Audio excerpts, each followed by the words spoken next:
Welcome, Tony Molina, to the weMove podcast. Nice. We've just had, Chris has just had his postural realignment. I had mine the other day. When we were first told about you through Martin, it was basically, you've got to meet Tony, because we were on this movement journey. And then he proceeded to tell us a story of kind of how you've got here. We tell people that you're the real life Jason Bourne. Sometimes I feel that way. It's easier to say that than go into the complexities of what you do. But you started off in the military, and now I don't really know how to describe what you do other than, and I'll make a stab at it first and then we can get to it, but neurological adaptations, because you come to your facility and you don't really lift a weight. You don't really get cold. You don't really do anything that we have been told that you should do, which is lift heavy weights, be out of breath, jump in bars of ice, scare yourself silly, and then you come here and you kind of don't really do any of that. How did you get... Well, first of all, how do you describe Rewire Project? It's a huge topic. I think at first, I could describe it as adaptive medicine. That's a good branch. It fits in. I don't really like the word medicine, so I'm going to move on from that, even though a lot of people or even professionals would say it fits in that realm, the mix between the Eastern and Western philosophies, because it uses both sides. Mm-hmm. I'd say it's really, people are learning to train themselves to adapt. The paradigm for all of us has been diet and exercise. Those have been the pillars. I've stood on them. You stand on them, I'm sure. You exercise, right? Yep. We all exercise. We look at diet. There's enough data to show us that you should work on diet. You should exercise. So it's not that it's bad. It's not that it doesn't assist. But the Rewire Project is really about training to adapt. So that adaptability pillar is the new pillar. So if you're in adaptability, you're looking at those different aspects. So maybe you don't really need to focus on diet and exercise.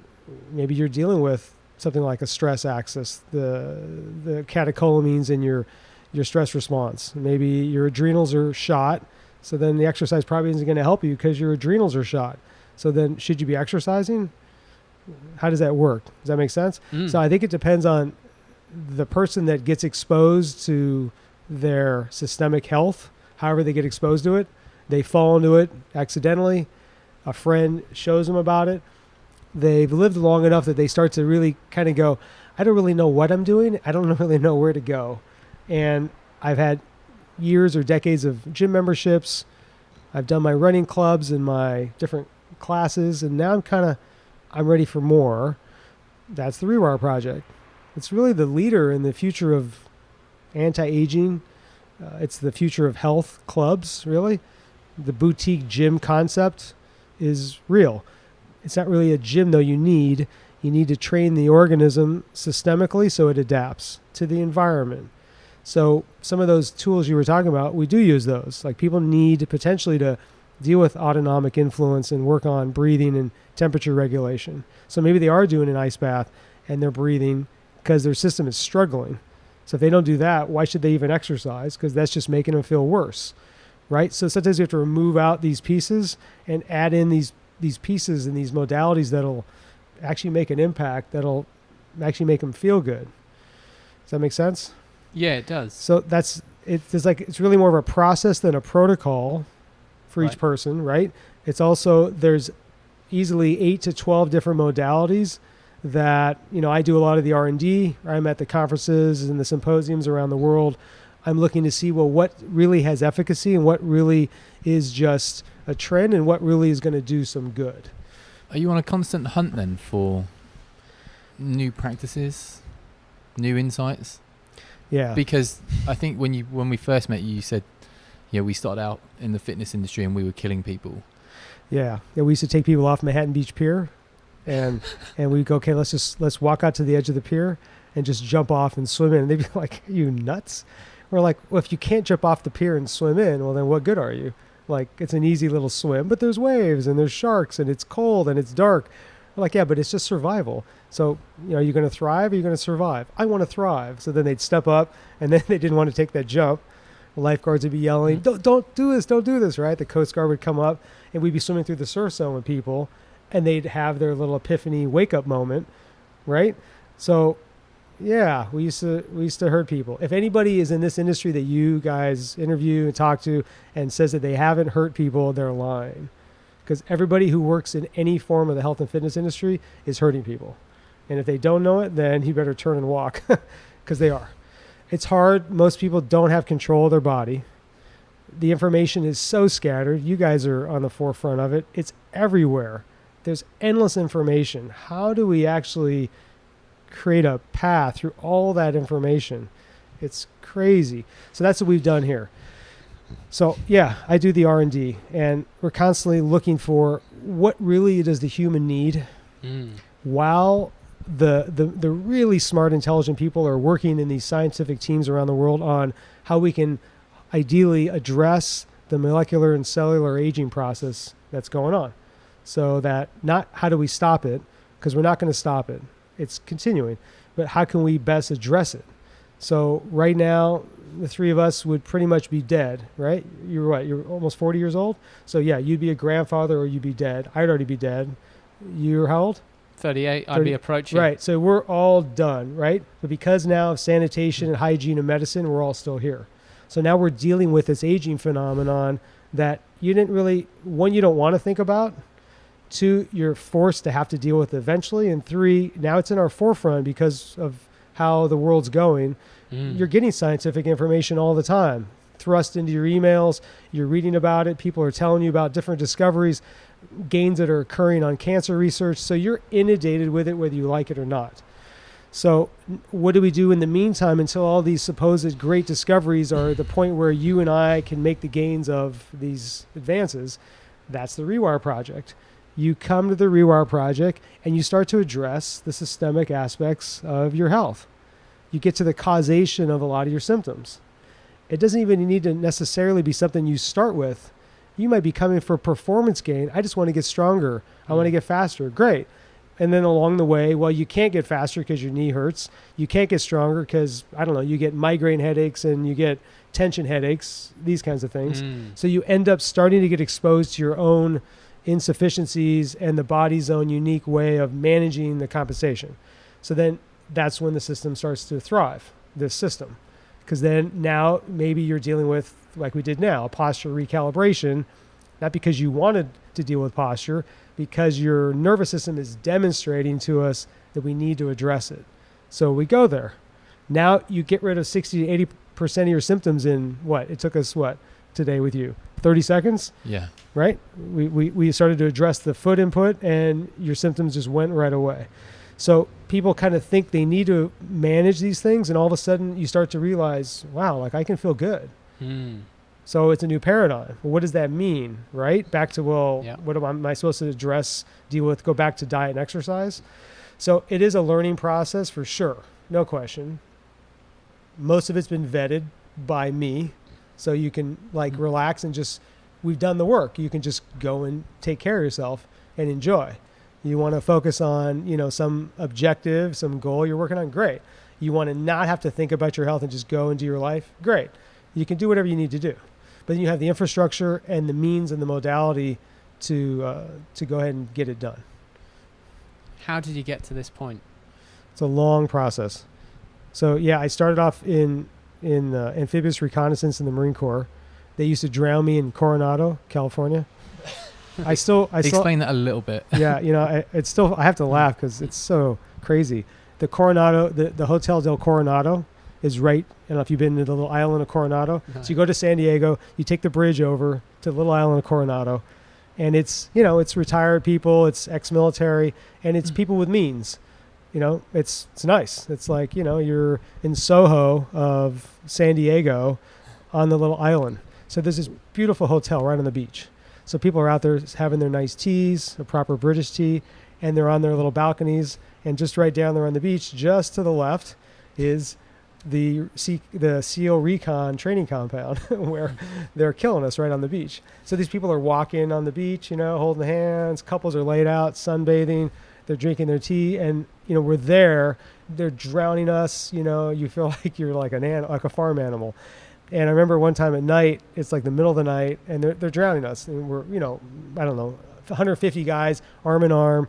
You're sitting in the cold water, and they're just waiting. They're like, we need 5 more people to quit. If you get 5 more people to quit, you can get out of the water. So you don't want anybody to quit. Most of your mates. You know most of them. But then at some point, it starts to get really hard. And then you're like, okay, I think Chris, you need to get out of the water. Like it's time to get out, because you don't want to have to continue. And so all of a sudden, you have to get someone to quit. And it's a real interesting paradigm. But I remember looking up to the right every now and then, and there would be people watching from the Hotel del Coronado. And I was like, this sucks. Like they're having their tea, and they're watching us like we're just like animals, like in a circus. But then I remember feeling at the same time, I was glad I was the one in the water. I never really kind of wanted to be the guy up there drinking the tea. I drank tea at the Silverstone MotoGP race in 2016, where Maverick Vinales won his first race for Suzuki, and that was pretty cool. Proper British tea, salmon bits out in the corner of where were we at the end of the Willington Strait. I can't think of the turn. Brooklands. We're at the Brooklands corner. Anyway, I was having my proper British tea, and I was thinking of it there. I was like, this is great. I get to watch Valentino Rossi race live before he retires. I'm having my proper British tea and my salmon. I'm not in the ocean in Coronado, right? While they're sitting there watching me. You know what I mean? So it started there. And it started like that because I didn't think I could do it. I started because I grew up with just my grandparents and my mother, an only child. So I went to the worst possible way to get male acceptance and as a male role model. I went to the military to see if I could step up to the plate. So you're never good enough there. The motto is, I think, the only easy day was yesterday. So it didn't matter what you did yesterday. It's a new day. What can you do today? So I dealt with that for 4.5 years. Went to the Gulf War for 9 months, led a recon team there. We did some good work there. A couple of friends died there. We led the team that found there was the minefield that we breached, and they went in and liberated Kuwait City. So that was our team that found that minefield. So that was 9 months. So then that brought me into dealing with education, because I was like, okay, I was a drummer. I thought I was going to have long hair and be a rock drummer. I used to study Neil Peart, Buddy Rich, but that wasn't really what I wanted. It was too much drugs and alcohol. I never really liked it, and everyone smoked and drank. And I was like kind of doing it because I'm like, oh, this is what you're supposed to do. But I'm like, this is awful. So I kind of got that out of my system at 16 and 17. And then I was like, okay, I'm going to like kind of design my own model, because I didn't really have one to follow. So I created my own model. And then I was like, okay, I need to be educated now. I need to have something of value other than just physical prowess, because I clearly demonstrated to myself that I can do that. So now I kind of want to know what I'm talking about and have some idea of this vast thing that we live in, this body. So I started studying and studied exercise science and biomechanics, cognitive neuroscience, did a thesis in high altitude physiology, because we deal with altitude so much, and I suffered so much at altitude. I didn't understand enough. So I wanted to know, why does this physicality, this alpha male feeling I can get, and I feel like I'm just crushed to the ground when I go to altitude. I don't want to feel weak, right? I don't think anybody wants to feel weak. So I studied high altitude physiology out of the understanding that not really what it was about, but more so I could not feel weak, right? So I was handling my needs while I was learning the cognitive underpinnings of, well, how did it work? What happens when you go at altitude? So that led us to, we started doing these expedition races. I met Valerie, and we did the Eco Challenge expedition races and the Raid Gauloise. So in the 90s, there was 2 forms of these expedition races. So that was like a 5-person co-ed team. You would cross an entire country or a section of a country over 8 to 10 days nonstop, 24 hours a day. So a co-ed team of 4 or 5, you would go nonstop on non-motorized modes of transportation, indigenous to the country. You might have a support team of 2 people. You might be on your own. You could kind of call it the unconventional Olympics. So I was, in a way, I got to be a professional athlete, which I always wanted to be. That was like a fantasy. was like, cool. Maybe I could be an athlete. Yeah. Like maybe I could do this too. Right. I mean, I grew up watching, Greg LeMond on a bike in the Olympic. I was like, oh, he's in the Tour de France. Everyone else was watching baseball and football. And I was like watching the Tour and I was watching the Olympics. I was like, okay, because I just identified with those things better. I'm like, these guys are killing themselves. I want to be that guy. Like I never connected with the guy who had the big pads on, who's lining up, and I just didn't connect. But they're on that bike for 2 weeks nonstop across the country. I'm like, how is it humanly possible? So I got connected that way right off the bat to human performance and the limits of the body at an early age. I just didn't have any athletic pursuits for myself. I played drums. I did some judo. I did years of some judo. That was pretty much the end of my. That's my range. Pre-military. Yeah, pre-recon. in middle school. So we did those expedition races for 10 years. I did 2 of those a year. So I'm only 1 of 2 people that did all the eco challenges to date. Another guy's from Brighton, England. He's one of 2 brothers, the Crane brothers. They're famous. They've been in the Guinness Book of World Records. So Adrian, Valerie, and myself did all the eco challenges. And then Adrian and I did every single one of them, Wow. which was almost 10 years of those bloody races. And, 10 years of them. Yeah, 10 years of them. So I Wow. did almost 2 a year. So it's a lot of those races. Mm. And you spend your life preparing for those races. So that led me into starting to run what was initially called adventure fitness training. Then that turned into now, which is the Rewire Project. So yeah, it's been a bit of a When arc. was adventure fitness training? What year? Gosh, 1995, I'd say. We ran and created the first literal boot camp in LA. Right. Yeah. Yeah, it must have been.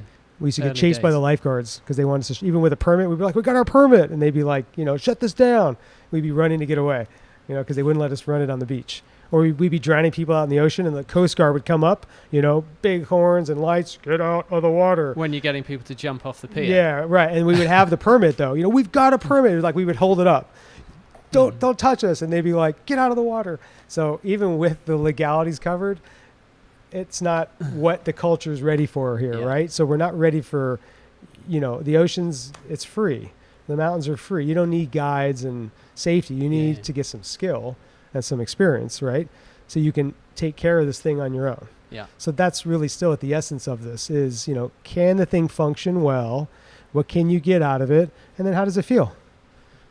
When people walk in, obviously everyone is unique and their issues are unique, but it sounds like there's some type of formula that you can apply, or there's a toolbox and you're like, okay, it's that one first and then that one, then that one. Yeah, for sure. Yeah, and I could do it pretty quick. We've trained the staff to do it. So yeah, there's a intake process and there's 5 to 7 things the person maybe goes through, and then it can show us where they should start, how they should start, what's the best way they should start. It could start as simple as you walk in with a DEXA scan because you have a bone density issue, and so you start with biodensity. That's a certified. So what are the 5 to 7 things? Do I have to give them up? Oh, okay. Can I No. hold them for myself? Yeah, you can. I held them. I wanted to hold them. Well, no, we can discuss them. So we check heart rate variability. So we get an idea of like how many times do you breathe in a minute. So you're lying down, you're relaxed the best you can, and we're seeing how many times do you breathe in a minute. And ideally, a good rate would be a low number. Let's say 6 to 10 breaths. Okay, that means that the nervous system's running well, but a lot of people, their bodies are running hard, and they're not doing any exercise. They might lay down and they might be breathing 15 times in a minute. That means their sympathetic system is kicked on. Fight or flight, stress hormones are overactivated. They're already on a bicycle riding uphill and they're laying down breathing. So we already would know where to start. We might just start with breathing and some temperature regulation to help the body just not be under so much duress, right? So that might be one way. Another way is maybe the person has a postural imbalance. They have some pain in their body. So then we can check through a range of motion scan or checking the eyes through posture and understand maybe they need to start working on the neurology. They work on posture. That's another way they might come in. They might come in because they don't even know why they're here and they just want to get fitter. And so then we can assess their resting pulse and their breath hold just to get kind of an idea. Well, what is your retention like? And maybe they hold their breath for 30 seconds and you're like, wow, Like, that's really low, right? We'd like to see much more than that. So maybe we could start on aerobic capacity because we just did a breath hold check. Does that make sense? Yeah, So yeah. that was 3 of them. You can keep the other 4 if you need to. I can keep the 4th and 5th. Yeah. As an aside, how long is a good level to hold your breath for? What would you think? How long can you hold your breath? Well, we've done different things that take minutes, and Yeah, like if you did it now, how long would you hold your breath? no idea. Well, just Probably take a about guess. 60 seconds, I Probably guess. like a minute, right? Yeah. So I would say a minute would be a good Okay. range to start at. Yeah. Most people wouldn't get a minute. Right. Right. Right. Just like most people, if they walked uphill, they're generally going to be what we would say anaerobic. They'd work, their pH would get acidic, their legs would burn, their ventilation would get high, right? And they wouldn't be able to breathe through their nose. They'd have to mouth breathe, right? So that'd be the same thing. That person's probably going to have a low aerobic base. Generally, they're probably going to have extra weight on their body. Their mood is probably going to be affected because their energy production's low. They're generally going to live on stimulants to manage their energy uptake, right? So you can kind of go down the road and see what they're doing just from a low retention phase. Wow. So breath hold can be pretty good just to see where people are at. The 5th one is really just in their health screening. We look at we give them a bunch of metabolic questions just to get an idea of like, how are things like digestion? How's sleep? How's mood? Do you take any medicines, right? Are you living on the major 3 medicines that people live on, right? Cholesterol medicine, blood pressure, and blood sugar. So if you're on one of those 3 medicines, your metabolism's already in a bit of distress. So, right? Then we can start using the modalities in the Rewire system to backtrack out of the need to have the medicines so they can feel good. Yeah. I'm just thinking about my dad who was on blood pressure and cholesterol. Right. Like, So he's got 2 out of the 3. yeah. Right. So you already know, because you're exposed to so many of these great things that are going on. Like if you just got him breathing and just got him driving his circulation with maybe like even a cold shower, his system would start to run better with no exercise and no change in diet. That's one idea, right? One context. Another one would be like, look at the fasting mimicking diet. Okay. So the USC Longevity Institute right here. So 4 decades of research has gone into creating a 5-day plant-based fast that turns on a dormant mechanism in the body that's innate in the human. So similar to embryogenesis, when you're in embryo, when you're being created, you can actually turn on stem cells on the body. So that's a huge thing. People spend thousands of dollars to get stem cells for different reasons to get used. You can turn on that process from inducing a 5-day plant-based fast. And the best part is you get to eat during the 5 days. So you have low deprivation. You drive your system to convert from a sugar to a fat metabolism.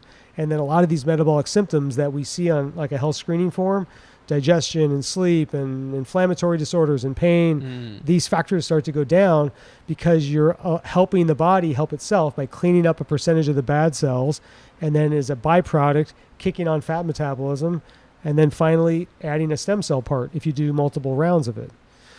So maybe that's where someone ends up in this process because of metabolic factors that they write out on their health screening form.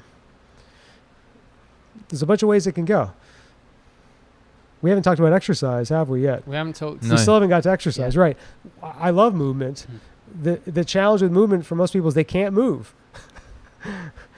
Like we used to throw people off the pier in Manhattan Beach. They can't do that. I almost got forced into this career because we wanted people to go out and do all this great cool stuff, and they couldn't do it. So then I had to go to school, and we had to I've been forced into this area. I'm going to blame the population at large and the culture.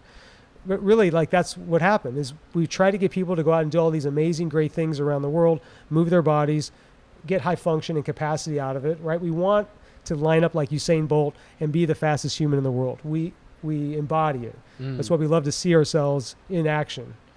It's exciting. You're enticed. You get impassioned. The challenge is most people have to live vicariously through others and watch videos and see it externally because they have a really limited time in being able to do it for themselves. So I think that's how we ended up really here. Did the military have an effect because obviously you were getting cold. You were doing breath. You're doing all of, well, maybe not all of it, but a significant amount before you. Yeah, I knew find what you knew. The interesting part of the breathing and dealing with cold tolerance and training right now is I'm back at a point where I thought I'd never be, which is like stepping back into being cold. And my old memory of it is awful because it was like they just held you in there until you were going to die. You didn't really have any choice, and there was no tools. And now with all these tools and a understanding of what's occurring, what I'm influencing, changes the whole picture. Because now we have some real understanding of, I'm influencing my physiology. I'm gaining control over it. I'm actually setting myself up to win for my health. It has nothing to do with being cold. So then it's a whole nother take on going into the cold. So I never thought I'd be going back to the cold. Your perception's completely changed. It completely changes it. And then you have to be able to do it for yourself so others believe they can do it for themselves. As much as you can say, some of the best coaches in the world are passive. They stand on the side of the field. They stand at the side of the pool. And not judging them. They're amazing in what their skill set is. But most of the time what has to happen is the athlete who's in the field needs to see that it can be done. It just generally is that way. It seems to be our mental model as humans. So that's what I've lived on is if I'm asking you to do it, then I can do it. Otherwise, I'm not going to ask you to do it. So humans seem to work well that way because then they feel there's some connection. There's no judgment, and any fear or hesitation you had is immediately removed because you're not in it by yourself, and we don't want to be in it by ourselves. I almost died in the Via Mala Gorge in Switzerland during one of those expedition races, the Discovery Channel World Championship Adventure Race. And we went, we went from San Moritz to the base of the Matterhorn in 5 days, Zermatt, Switzerland, right? We crossed most of Switzerland in 5 days, glaciers, swimming, mountain bikes, the whole thing. But in that gorge, I was with my team from New Zealand, and I lost my sight. I was so hypothermic. It was so beyond cold. I was basically, I don't even know, I would say 10 to 20 minutes from being dead. The only thing that kept me alive was the team. I held on to my friend's backpack, and I could not see.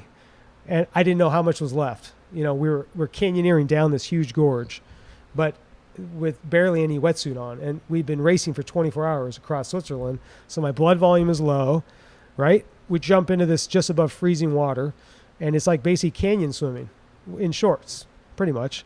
And so my blood volume's so low, I'm hypothermic. My eyes started going shut. I was like, I didn't understand what was going on. Then so your body started shutting down. Yeah, I was about to die. My eyes were shutting. My body was systemically shutting down. So I held onto his pack, and he got me through. And we got out. I got into the car. They put like 3-4 sleeping bags over me, and I shivered to warm up over an hour. Passed out, and then within an hour and a half, not even that, probably 60 minutes, I was back out on the mountain bike, and we were rallying to get back into the top teams to continue to race for the next 4 days. And it was awful. I think I cried on the mountain bike for like 12 hours straight because I wanted to be back in the car in the sleeping bag and just mentally to get out of the sleeping bag after almost dying and get on the mountain bike. And then not just to do it, but to race back at the top level with so much pain. I wanted to like disappear. But that reference is key though when I talk about cold because I've had some, enough references to understand. It's not, here, you need to go do this. Yeah. It's a very different thing. So the cryotherapy, because as I understand it, it's a neurological adaptation. You get cold, but you don't get cold. It converts liquid nitrogen to vapor, which ideally you don't have any clothes on, right? You just have shorts if you're a man, right? Gloves and some socks to protect. Your skin receptors get cold without the muscle and the organ getting cold. So you don't truly get a hypothermic response. But your brain registers cold because of the skin receptors are getting cold. So it's easier than cold immersion in water because you don't have the hypothermic response. So it's in a way it's better, or I say it's an easier transition for most people than, okay, here, let's fill up this a tub with ice. Both have efficacy and both are good. I would say just for most people it's easier, definitely transition to begin to get gains, definitely for health, with just even a cryotherapy dose.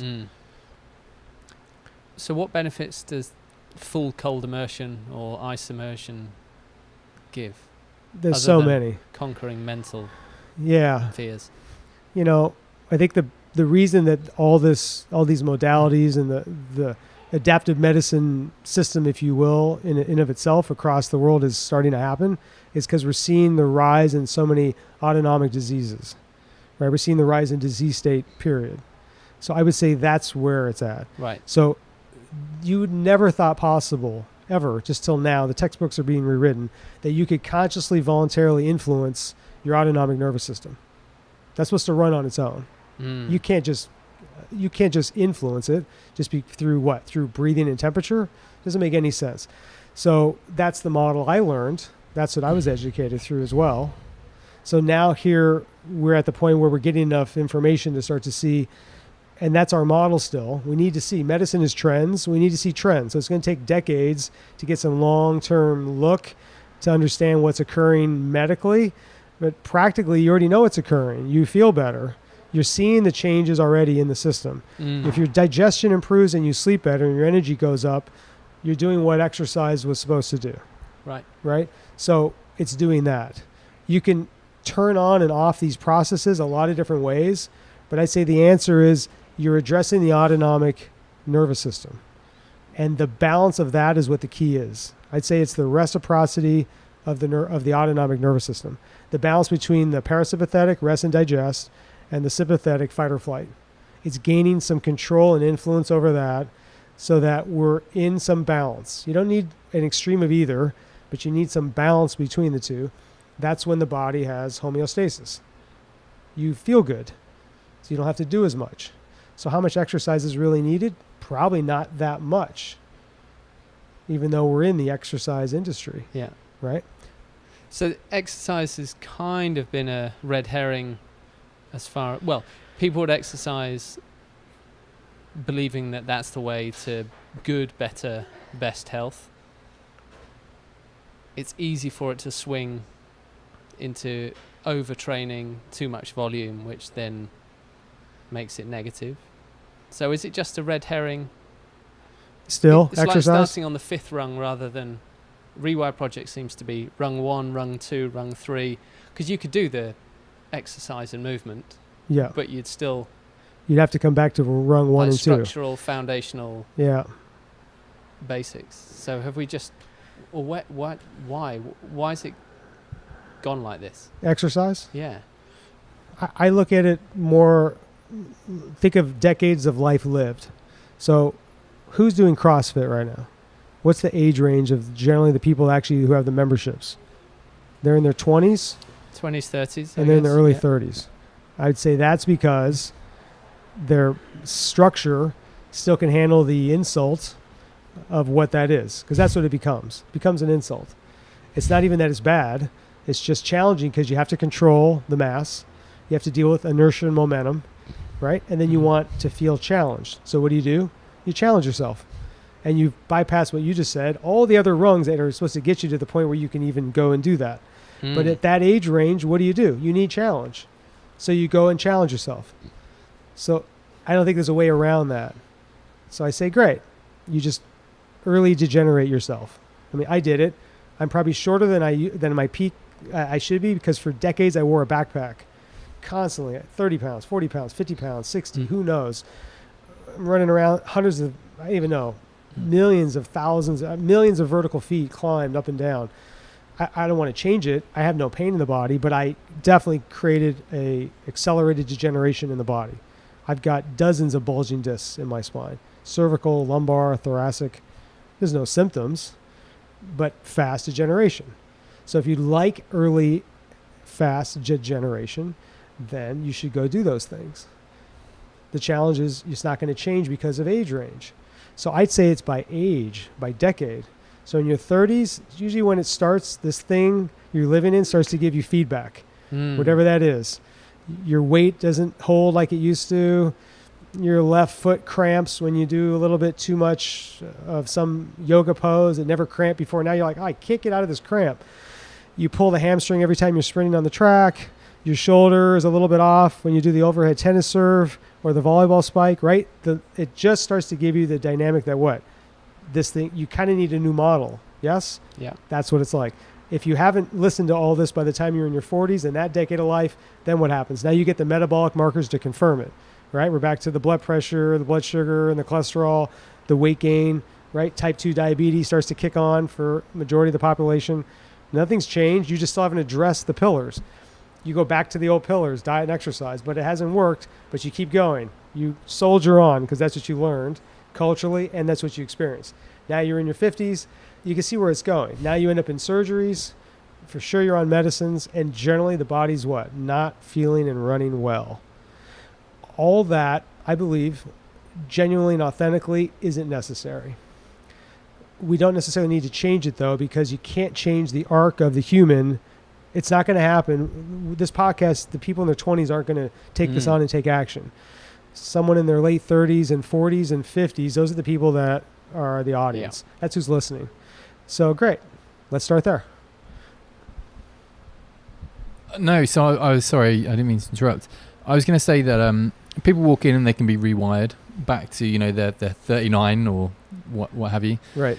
Which suggests then that there is a way to not be in that position from the first place, which is what you were just talking about. Right. So what is the process of not being in that place in the first place? Does that start from your very first year? Like, if we could design it, what would it look like? Yeah. That'd be great. I'd like to design it.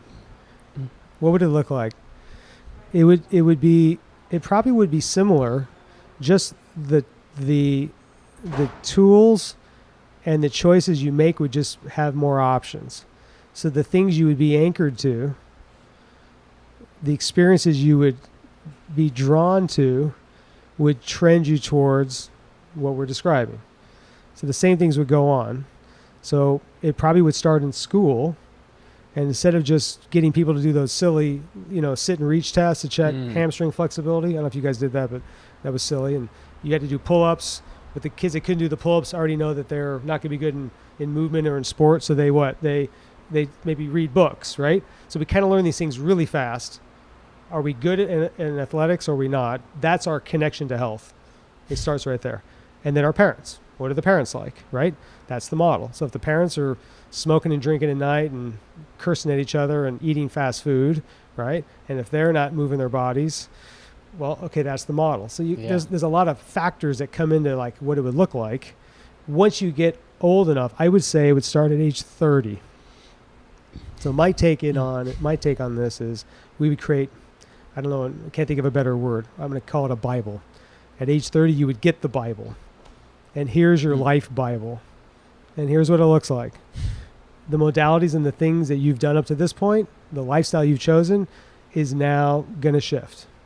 But because you're interested in this thing running good, you don't want the erectile dysfunction that you're headed towards from decades of drinking, overuse drinking by the time you're 60, you're going to go ahead and open up the Bible.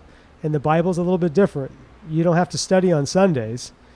It just requires you to start to take on your systemic health.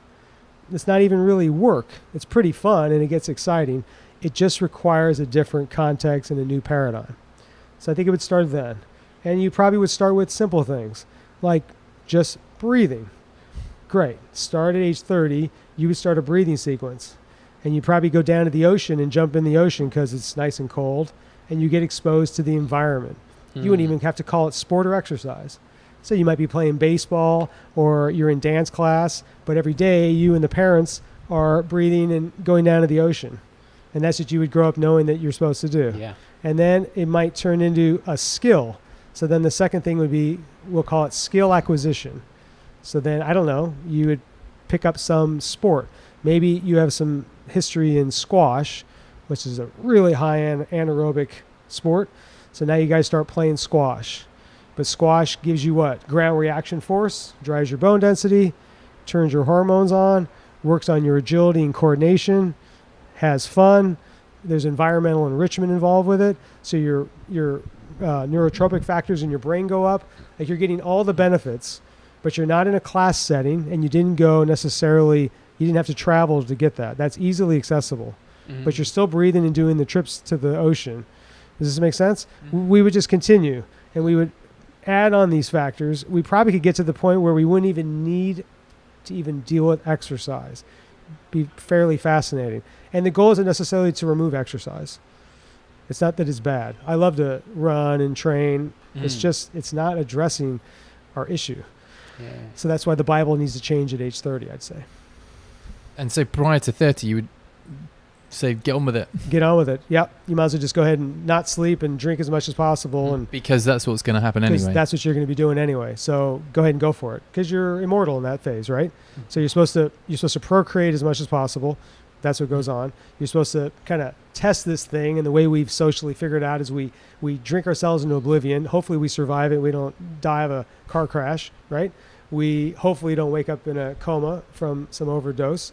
And we take the sleep deprivation and we can manage it. Some crazy, right? We have the means to manage it, and you don't end up with chronic fatigue, and you're okay. And you kind of somehow miraculously come out of it, maybe with a 4-year degree at the end of all of it, with some friends and a social structure, ready to begin life somehow at age 30. And there you'll get the Rewire Bible right then. Boom, right when you're fresh and ready to begin actually a new model, because you've finished all that. Can I ask then somewhat personal question? What's your approach with, you have 2 children. Is that the approach that you have with your 2 children? Let them kind of crack on, and at 30 they've got their birthday appointment. Well, my fantasy is that my daughter, who's 11, she would be the first American MotoGP motorcycle racer. So if we had the means and the infrastructure culturally to have access to all these tracks and the schools and all that, hands down, she's got a bit of the nasty in her. She would crank. She'd be right there with Marc Marquez at a 60-degree lean angle. She'd be there at 300 kilometers an hour. So that's not going to happen. So since that's not going to happen, then we have to move her down the road from there. But our son is 17, and he did water polo for a couple of years. He's a black belt in Taekwondo, so he's got movement skill just instinctively wired in him. So it's there. Now he's on swim team. So yeah, it's there. He does breathing in ice baths and does cryo sessions and does his biodensity, but it's not like we're militant about it. We just live it, right? We're like, okay, let's go on a run. And he's like, what? He wants to lay out and play his video game. And then he's out on the trail run, putting his functional activator in and septum breathing through his nose, and he's running up the mountain. And he's supposed to climb, ideally, Mount Kilimanjaro next year when we go climb it. He'll have a go at that, which should be pretty cool. So it's more of just a lifestyle, right? Because it shouldn't be that it's just you need to go do something. It can't 100% be functional all the time, can it? No. It's just life, right? This metabolism thing is running 24 hours a day. Your job is to influence it or not. So if you're not going to influence it, then at least be upfront about it. Like speak it in the microphone and say, Tony, I'm just not going to influence it. Be like, great. Then you can move on and stop all of the fuss. Sure. Right? So the people that are in that dichotomy, they're on the fence, they're straddling, they don't want to commit, or the grass is greener on the other side, they're going to stay there. They're waiting passively for it to come to them. It's unfortunately not going to come to them. That's not how we see it. You're going to have to take it on. A lot of people end up having to take it on by no choice. Something happens, right? They get a DEXA scan, they get a blood report back. Something's going on, or a family member has something happen to them that triggers them. They've got a fear component, so they take action because of fear. Screw that. Like, get excited about this thing and take action on it. It's amazing what it can do. You don't have to be an athlete per se, right? We don't need these categories. It's just you're there to make this thing run better. I look at it as you're commissioned to physiologically make it run well. So then take on your role. Do your part. That's what you should be doing. That should be your priority, not these other things that are a lot more superficial. What would you say to someone that can't get to Rewire Project? We obviously live in the UK, so I've never heard, not that I've heard of everything in the UK that's even like this. Tracking down biodensity is a challenge. There's cryotherapy, but they're all disparate. They are. Here it's under one roof. So if people were... Yeah, there's infrastructure here with this. Is it to have a cold shower in the morning?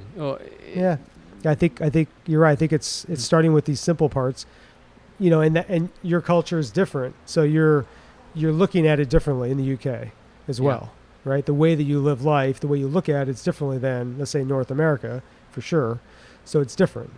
here we go indoors into class settings, into a room to exercise. In the UK, you're just kind of living. You're just out there, and you're kind of living a robust experience. It's funny. I would probably say it's the other way around. Is it? Like, Okay. Well, we're in class settings. CrossFit's big. People like to go indoors to work out. Okay. If they actually If work they out, work out, right. You know, the right. phone gets a lot of use Do you in an think indoor class. Do you think that people want to take this proposition on that we're discussing?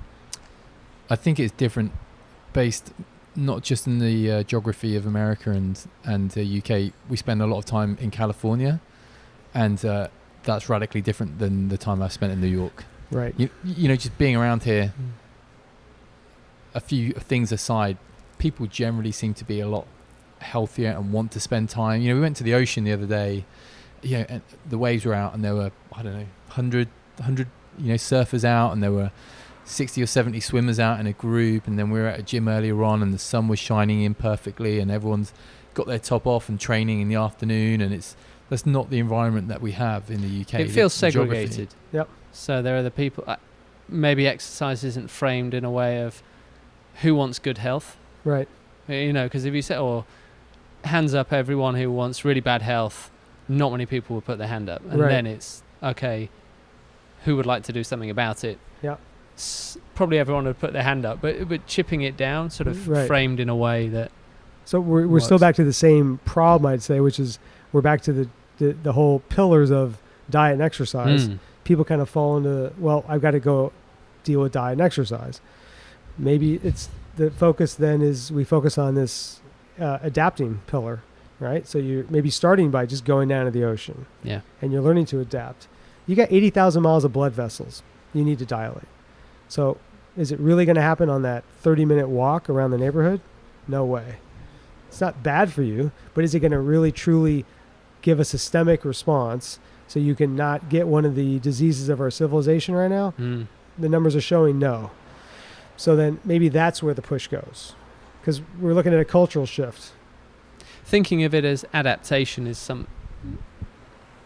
We were using the word adaptation yesterday, but you use it a lot more like it's about adapting and having...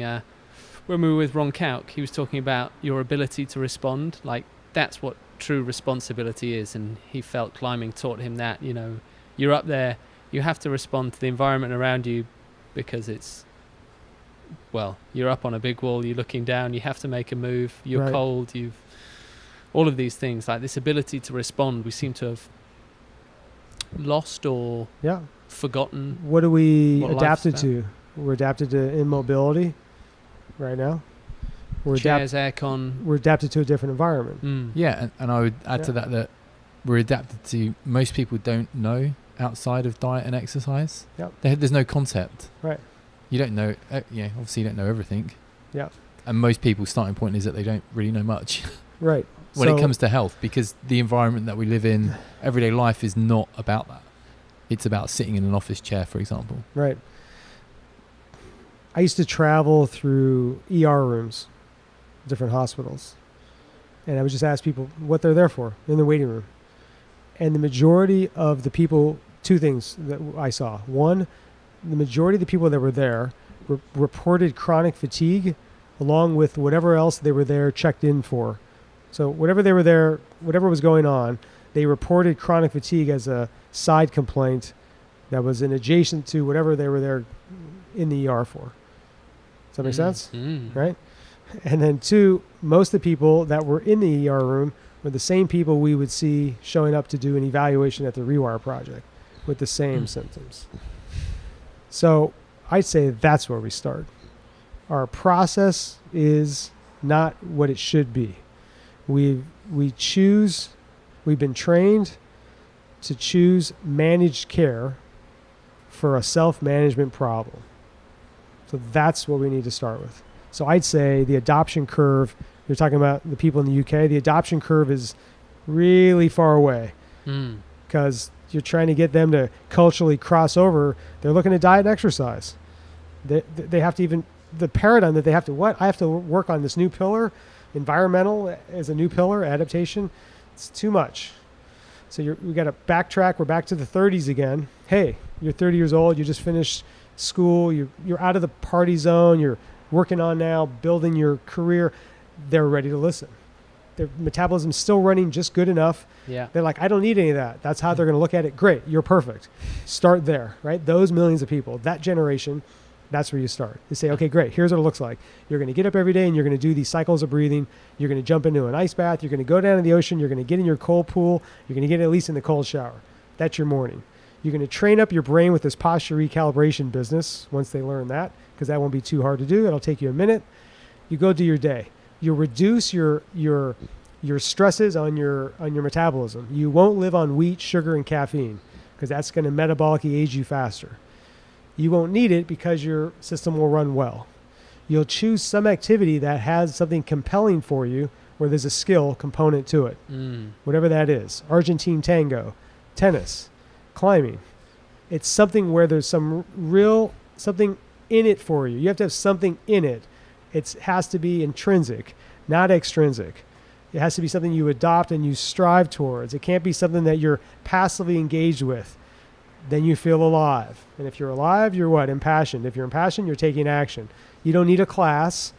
You don't need a membership somewhere, but you need that aspect, right? Yeah. That thing that drives you. So you have to find that, right? That's a great place to start. Self-responsibility is what I'm hearing anyway. Like you can't get anywhere. You can't get anywhere without accepting that. You have to know that you need the self-responsibility. Most people don't know they need it. Right. Even the people involved in all this, even the members that are here, it's still over their head. They're still paying for a service. And we're like, it's time for you to get it. And they're not going to get it. Is that why you take people out to the mountains? Yeah. Part of the expeditions started because it's fun to be out there. Who wants to be doing some exercise? Yeah. Like exercise is work. But if you're getting on a plane and you're flying into Ecuador and you're going to be on some glacier roped up and having to execute, well, It's like Ron real. Cox said, you're alive. Yeah. You better make some decisions. So you find out really quick what's going on. Yeah. Right? And then you might not like what you see. So I call it, you're looking in the mirror. Maybe we don't want to look in the mirror. We don't like what we see. Or maybe you're going to step up because you're like getting a little bit tired of what you're seeing in the mirror. So maybe you're leveraged.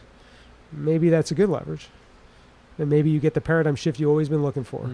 And then you come back and you have that shift. So you don't have to wake up 2 decades later in the ER room after you survived your triple bypass. And then now you're leveraged. Yeah. No, you can take it on. So it's not, people aren't wrong. They just don't know. They're just culturally not in the loop. And they've been trained and they've modeled what they knew, what they're adapted to, which is not that. So we kind of got a big message really to get across, because we kind of have this adoption curve we have to get. Really, like this podcast needs to go on every 3 to 5 days through a bunch of languages, because we got a huge cultural shift that has to occur. It's going to take a while. Yeah. We're in the process. The war on aging, I would call it's begun. That's why you're seeing these modalities pop up. That's why you're seeing people getting coverage and exposure with a lot of different things, because we're here. We're just not there yet. And a war on aging, Aubrey Dubray defined it well. It's from the SENS organization. That's the only time where we actually rally around what we're doing, because a war has to occur, because all the resources go towards the war. So it's a good analogy that there's a war on aging occurring. I would say we're one of the first practical movers in it. We're definitely at the spearhead as a system that you can get infrastructure on to guide you through it. Sure. But we're not there yet. We actually don't have the war yet. Once we have the war, all the resources will go towards like what they're doing at SENS, right, to deal with these cellular, molecular aspects of aging and all the biotechnologies to handle them. If all the funding could go there, we could be in a better spot maybe in a couple decades. Instead, we're still trying to find out, well, how does cancer work in the first place? Why do we get heart disease anyway? Those things aren't stopping. We're going to keep getting it. It's kind of like that. I don't know how to You don't know how to follow up. follow up on that. No, me either. Well, I think we're set. You guys have brain training to do now 3 times a day for a minute, because you both did the posture recalibration work. And that's a good spot. If we're talking personally, then let me ask you. So I was about to, prior to doing the posture alignment, I was about to engage in More mobility work to try and work out my shoulder, my elbow pain, etc., etc. So should I now just not be doing that and just work on the postural alignment for the next X amount of time? Well, you should have the answer by now. Like, how did it go? Did your symptoms, did they increase? Did they get better? Yeah, the symptoms got better. Yeah, the symptoms got better. So then you can have the experience as well that it was a symptom. Yeah. So what was the symptom? The pain. Where was the pain? Where wasn't it? Foot, my left foot, my left calf, my left quad, my right hip, my right elbow, my left neck. It's a little crazy, right? Right. It's okay. I work in this industry. Right. I'm out there testing it for everyone else. Right. But these are big things. Because I'd be sweating it a couple years ago. I'd be like, I've got a lot of work to do with this MAT work. Man, I'm gonna be sweating literally because you're gonna be paying for a service. I'm supposedly providing a service that's going to affect, and which it does, but it just takes a lot more to influence stability and reduce the pain. And you're going to be measuring the session based on how does it feel. And you're going to get up, oh yeah, it's a little better, but it's going to come back in a few days. But now here we are, and we know what? It's because your eye input and your feet aren't registering to your cerebellum where you should involuntarily be regulated. So that's why it keeps coming back. Yeah. So now we're removing that out of the equation. We're dealing with the sensory input, which was skewed. So as you know now, 60 to 80% of those symptoms will be gone. Yeah. Right? So you're going to address the majority of it right there. Once you get to that point, then we need the next part. Well, let's wait for that. Let's get through that part. That's the Skype call in 1 month's time. Right. I think so. So simply put, is the cerebellum the kind of the nerve center command room for the whole body? Yeah, it's the master regulator of your motor control. It's like a light switch. Yeah. Right? So it's taking in the information and it has to make the choice because it sets you up. That's your extrapyramidal system. So you're sitting there and the percentage of weight that's on each hip is dependent on that, which is coming from the input from your feet, your eyes, your skin, and your jaw.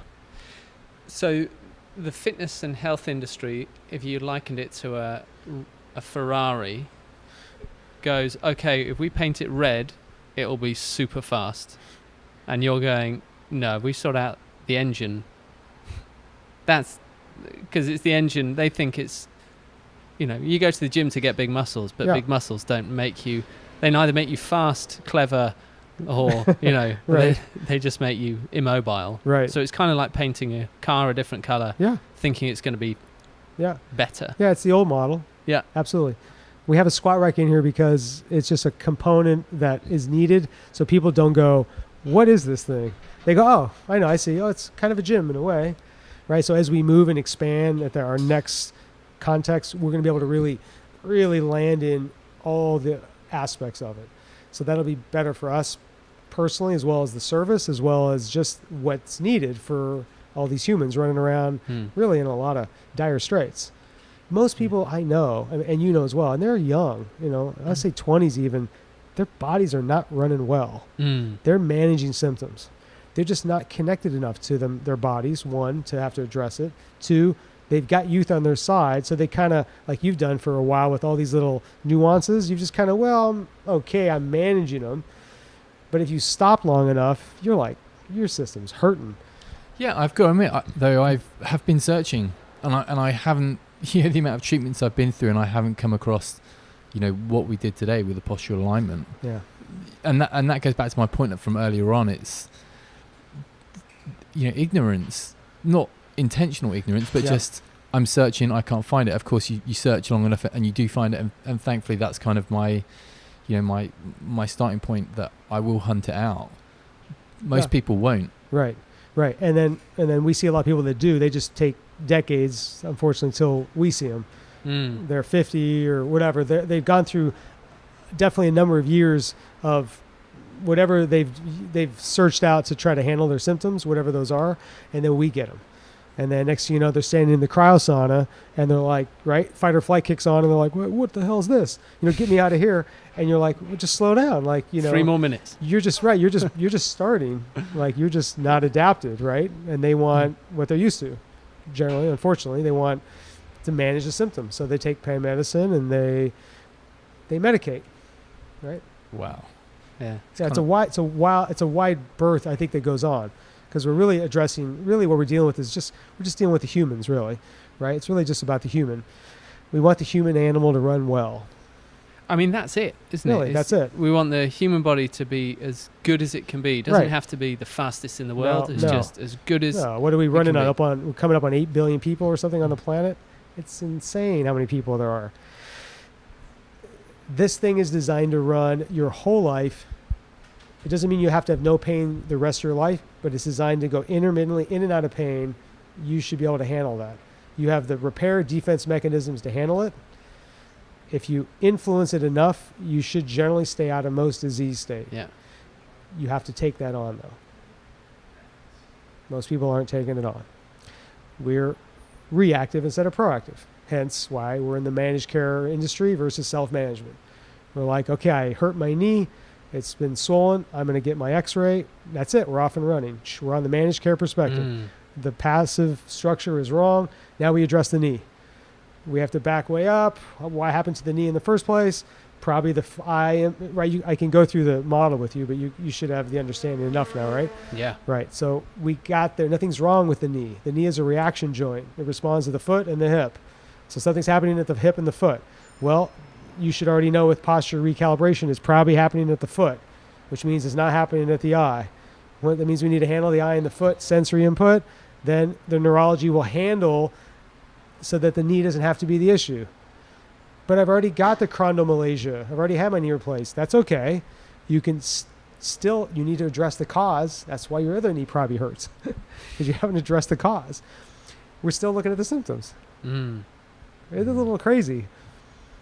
That's what we're doing. That's what society's doing. We're chasing symptoms. What's next for Rewire? Because you said you're moving to a bigger facility. Is there anything else? We need more space. We need more parking. Pretty desperate for both. So yeah, we're working on bringing us up to doubling our space, so we can just provide more, have more of the things that I want as well, so we can just round out what's needed, and more people can get access, and we can have a better, higher quality membership. Great. Yeah. And then for you personally, you're a bit like an old school explorer going out into the world trying to find. Yeah, there's so many different ways and things that are going on. It's moving way too fast. Where do you begin? Where do you personally begin with trying to find these new things? This started with me before the internet. There was researchers in Spain, Mallorca, Spain, that were working on intermittent hypoxic training and fasting with Lyme's disease, all types of unique things that were going on. But I wasn't necessarily a researcher. They wouldn't talk to me. So they were like, I would get a hold of these guys, and they would be all upset that I got a hold of them. 2, I got their phone number. 3, that I was asking. They didn't know you were in Marine Recon, did they? They didn't know. They're like, well, in those days, if you didn't have a field of research, you wouldn't be interacting. Like it was personalized. It's like, that's my field. You can't just come in. I'm not giving you my answers of the decades of work I've done. That's how it was looked at. Information wasn't to be shared. It was to be hoarded. It was to be maximized, and hopefully, eventually, at some point, it was going to hopefully somehow get transferred into some practical thing, which it rarely did. So I was on the phone with these guys forever, just trying to create relationships, whatever possible, to get any information. I'd be like, look, we want to take what you're doing. If there's something of value from it that we can practically use now, right now, so humans can gain something from all this work you're doing. And they'd be like, this was over their head. And they're the real bright ones. They're the PhD researchers, but they're like, what? They're like, no, that doesn't work like that. We're like, just give us a couple seconds. We're putting that together. We believe that that's what humans need. We believe that that's why you could take all this amazing, the education and the intellect you have and all the work you're doing and all these teams of researchers. We need that information, and we need to be able to use it now, not 50 years from now when finally it works because you're doing some research grant and your work lines up with someone else's in it, right? It goes through the trials with mice and then humans, and finally it gets to be used in the marketplace. I'm going to be dead by then. Yeah. Like, give it to us now. And they didn't like it. And so we slowly started getting into like that. That's how it started. Slowly just getting a little bit of information. So I would get just the tidbits. And so I understood, altitude is a good thing. Being hypoxic, actually, there's some answers here. That's why it's the largest area of research still. Right. because we die eventually of hypoxia. So I was like, okay, so there's something with this altitude thing.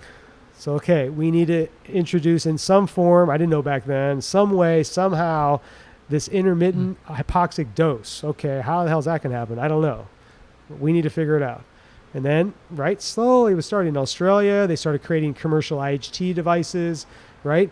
In the Paris and Sorbonne way back, they created the first altitude simulation chamber. Right. We were looking for these things, and now it's just, we're back to what? The same discussion. We're back to humans adapting. So environmental stressors seems to be the answer still. A little bit cold, a little bit hungry, and a little bit wet, a little bit out of breath. The human does pretty good. So it's the same thing now. A little cold, a little hungry, a little out of breath, right? So 5-day plant-based fast, FMD, right? We have that now, right? Cryotherapy, ice baths, cold immersion, a little bit cold, right? Altitude, IHT, going altitude, taking people to altitude, intermittent hypoxia. So it's the same things, just decades have passed. So really nothing's changed. It's just systemized. There's practical tools available. Now we have some data. There's actual data and decades of research to demonstrate, oh, there's actually some efficacy here. That's why people are seeking it out now. And people go, oh, this is cool. Ooh, I found this cool new place. That's BS. It's the same stuff. Nothing's changed. It's just now finally there's exposure enough that people are going, oh, maybe I'll add this instead of just doing my, I don't know, whatever else they're doing. 'Cause that's not doing much. Not on a systemic level. But people don't make choices for systemic choices, do they? They want to have fun. Yeah. We're back to the cultural discussion, right? See, we're back to the Bible at age 30. Here's what it looks like. Read the book. Start there. Start introducing this process. It's a lifestyle. And it looks a little different than the diet and exercise pillars. Are you writing the Bible? We're writing a Bible. The guy we write with says that we have to get a following first before we'll release the book. You don't release the book before the following. So it's good we're doing the podcast. So I probably need another couple hundred podcasts till we can have the book. Yeah. I want the book like 10 years ago, but he says it's this way You first. need the people. Yeah. So here we are. Great. Awesome. Great. Well, it will go out to our people because I think there's only this and another podcast. I've only heard you on one other podcast. Yeah, I'm not sure. Orion's podcast. Oh, right. Yeah. Yes. Which was amazing, which we've linked to Yeah, many so times. many other Yeah. podcasts. Yeah, remember that one. Yeah. So, Okay. Great. well, Tony, thank you. Thank you. Yeah, thanks so much, Tony. All right.